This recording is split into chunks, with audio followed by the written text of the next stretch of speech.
Today we're delivering a petition to government asking to improve the ratios for our youngest children in early childhood education. A human being is an infant until they're 3 years old. It's a critical and sensitive period of development for our youngest children. They really require fully focused and attentive teachers with them at that time. The current ratio that we have is at 1 to 10 for children who are 2. Now, I don't know if you know any 2-year-olds, but if you did, you would know that at 2 years old, you can't care adequately for 10 children at a time.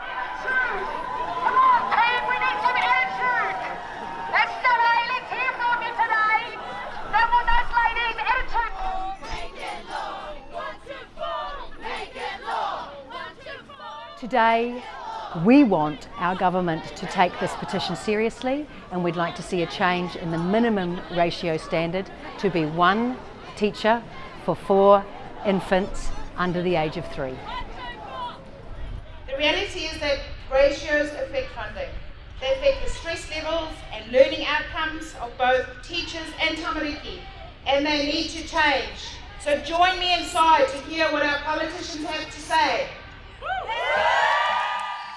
I mean, our tamariki and our mokopuna, they are our future. We should be, doing everything that we can to support them and support those that nurture and teach them as well. We support increased funding for community-run early childhood education centres, kindergartens and kohanga reo, and work towards universal public free early childhood education. That is how we get things done, whānau. That is how we get things done.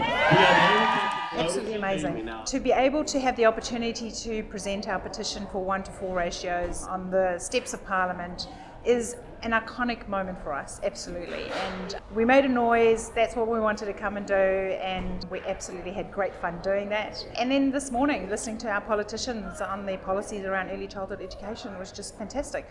There's some things in there that, does raise a few concerns for us, but at the end of the day, for us, it is about making sure that the person who's in the middle of this and right at the centre is tamariki, and we need to make sure that our teachers in tamariki can teach, learn, have fun in their services. There are definitely many services out there that are trying to aspire to improve ratios, and some do. The problem is that our funding is triggered by ratios, and so there's no funding for the extra teachers that services pay for. But we're kind of at the point where enough's enough, and we have to actually get some traction now. And I think our Minister and our politicians and MPs around that table heard us loud and clear.